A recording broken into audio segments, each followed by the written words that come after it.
Welcome back to the channel. It's your boy Chef D, and we are here to give you the winning ingredients for your Thursday night showdown you got going on between the Dallas Cowboys and the Tampa Bay Buccaneers. This is our very first of the season showdown slate, and I'm here to give you the business. All right, before we get into it, don't forget to like, comment, subscribe to the channel. We are currently at 438. Let's get to that 500 number.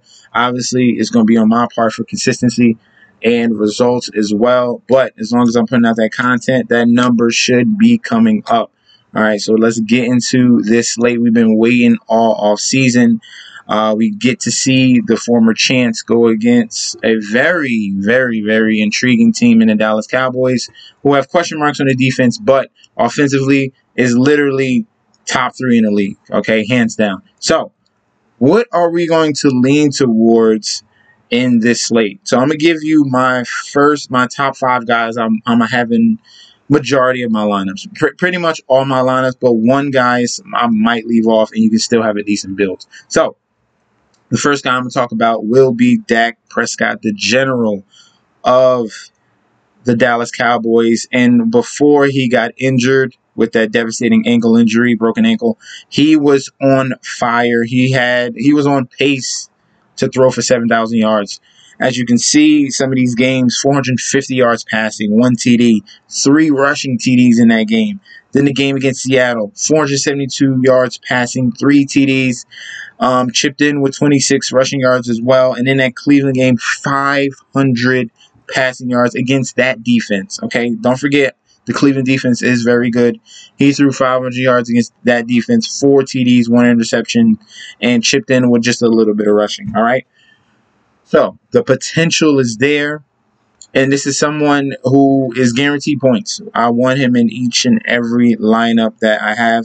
In this game script, I see that this game will go over. It is currently at 51.5. These are 2 high-octane offenses. We have a question mark on the Dallas secondary side, so that's why either Tampa Bay will score in Dallas, or Dallas could surprise, hit the champions real early with some points, and we can get a back-and-forth situation where Dallas is up and then Tampa Bay ties, and then Dallas lets them score, and then Dallas comes back and gets some points. It could be a back-and-forth situation, okay? Just because of the type of offenses that these two that they run and the weapons that are on the field, okay? And you know the Dallas runs 3 deep. Same thing with Tampa Bay. Next person we're going to talk about will be Ezekiel Elliott. All right. I understand the matchup against Tampa Bay's defense is top tier. All right. They had the #1 rushing DVOA defense. But in this situation, when you're looking for someone with volume, that's what you want. Each and every one of these picks should be a player that receives volume. All right. Maybe that last flex guy is someone that you just toss in and maybe he can hit or miss. But as long as you're majority happy with, all right, this guy is going to be bam, bam, bam. And then the next guy, bam, bam, bam. That's what you need. Ezekiel Elliott is going to get 20+ touches, okay?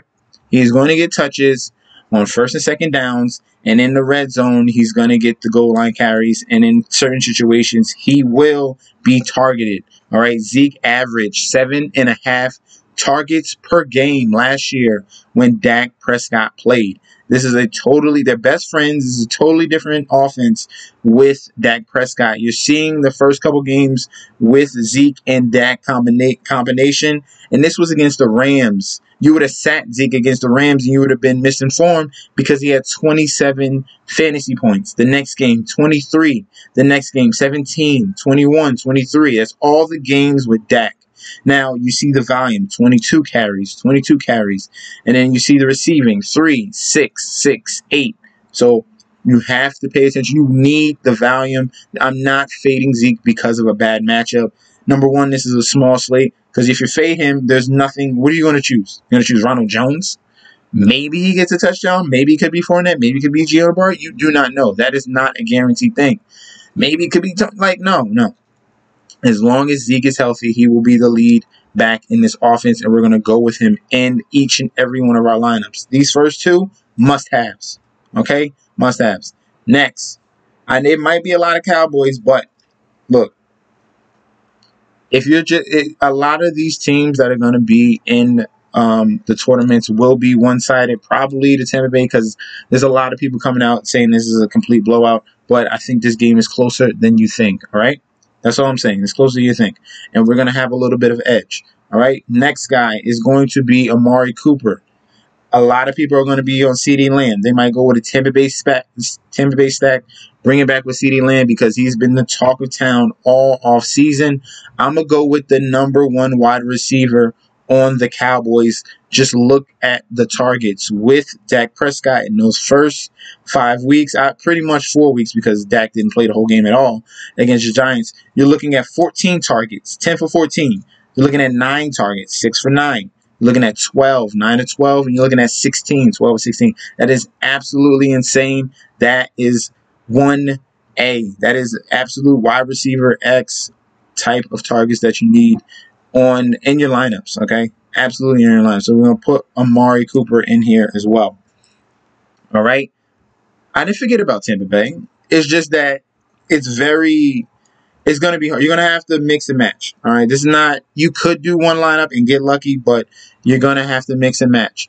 But one Tampa Bay Buccaneer that is going to be my favorite in all my lineups will be Antonio Brown at 5,600. Nice cheap price at the flex and could be a very, very sneaky captain play. All right. So I'm going to give you my flex options. Then you can mix and match what captains that you want. I'll give you an idea of what I'm leaning towards, and then you have to fill in with some cheap guys at the end. Just give you an option, all right? Antonio Brown was a second-half wonder for the Tampa Bay Buccaneers. Obviously, he moved in with Tom Brady. Tom Brady asked for Antonio Brown, and they gelled like this. I can't even freaking cross my fingers. They gelled like this, man. So Antonio Brown and Tom Brady were best buds, and you saw the results leading up to the Super Bowl. You had some very solid games. You had a 5 for 93 and a touchdown. You had 4 for 35 and a touchdown. You had 11, 138 and 2 touchdowns. You got another touchdown against Washington, which is a tough matchup. And in the Super Bowl, came through. He gave his boy a touchdown, 5 or 22. The yards weren't there, but that wasn't the point. The point that is he force-fed him the ball. He actually wanted to give him a TD. Him and Gronk, that was like one of the guaranteed things that Tom Brady was going to do. All right? In the red zone, if they had an option, they were going to feed either Brown or Gronkowski to get them a touchdown. Okay? So that is the core 4 that we got right there. And then last but not least, my last fave would be Tom Brady. The reason why I might lead him off is just because he can have a great game.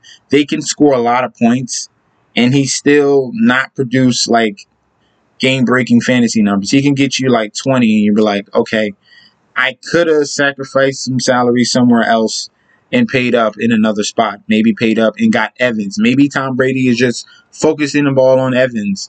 And he gets the 2 touchdowns, but Brady still has a subpar game.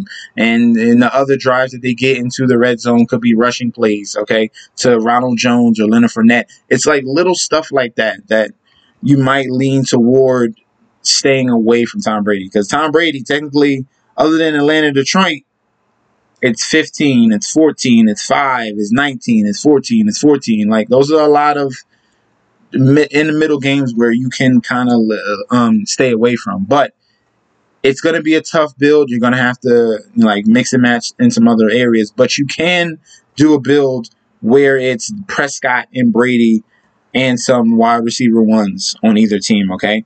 This, if I just threw that in there right now and left the captain spot open, you could throw in Brate. You could throw in an O.J. Howard.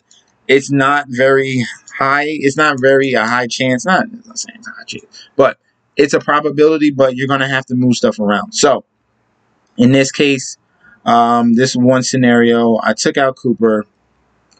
You can have Cooper as the captain. Oh, I like all these faves are mix and match, okay, at that captain spot. That's why I call them faves. So you can put them in the captain, and you're definitely going to have them in your flex. All right. So you can have Cooper, and now you're in a situation you have 11,800 remaining. If you go Tom Brady in the flex, you're gonna have to have to understand that you're going to punt, absolutely punt that last flex spot with Keyshawn Vaughn, pretty much someone that maybe plays maybe like 5 snaps all game. But there's builds where people win first place with that, all right? You're going to have to be comfortable with that. But if I fade Tom Brady, maybe go with another player. I could go with CeeDee Lamb if I want to do a complete Dallas stack. Maybe I can go with Gallup, who's a cheaper option at wide receiver. I could swap out Cooper, put in Gallup if you want to do something like that. Or you can go down to one of his favorite options down here. So you could do a Fournette, you could do a Gronkowski. All these are options, okay? But I just want to be locked in on guys with volume in my builds, all right? So if we throw a Gronkowski in there, you have 6,400 left. You still have money for Michael Gallup. And that's not bad. That's not bad at all. You get Tom Brady's 2 favorite targets plus Dak Prescott, who's they're going to be playing from behind. A lot of people think so, but they're going to be playing from behind, and they're going to need to put up points. And I want those essential guys from the Dallas Cowboys, which is mainly Cooper, Prescott, Zeke. You got CeeDee Lamb, and you got Michael Gallup. I want the most Cowboys I can get, okay? I really do. So, other than that, just say we want to switch out. We want to go a little bit cheaper, all right, just for the sake of it. Say we love CeeDee Lamb, all right? We love CeeDee Lamb. He's $200 cheaper, and then we can afford up at the flex spot. You still can afford Mike Evans, all right? But it's a little bit questionable because you have 2 wide receivers and no Tom Brady. But it still is a way that you can win, okay? So say you want to take Mike Evans out. You can put a Leonard Fournette in. You can put a Michael Gallup in because you already got the connection with Dak Prescott. If you fit in a Gallup at the top, or if you want to switch it around and have Dak at the top and Gallup in the middle, you're going to have to punt that last flex spot. So that's what I usually get to. Getting the absolute perfect lineup by hand is very slim to none, all right? If you can see a game script in your head and try to put it in the lineup, then that's what we're going to aim to do. I see a high-scoring game, back and forth, and that's why I'm staying away from defenses and probably kickers, but I definitely want the 2 quarterbacks. That's what I'm going to aim for. But if I have to leave someone off, I would choose Tom Brady, okay? So that is going to be our game plan for the Thursday night showdown. I want to hear some comments down below. Do you feel like you're going to be more on the Tampa Bay side? Are you thinking it's going to be a defensive game? Because obviously Tampa Bay has a good defense, and they might fluster the Cowboys in that first game. I want to hear you guys' ideas down below. Don't forget to like, comment, and share and subscribe. All right? Follow me on Instagram and Twitter at MessNHD, and we'll be back very soon with another video going over the Week 1 plays. All right? Thank you guys, and peace out.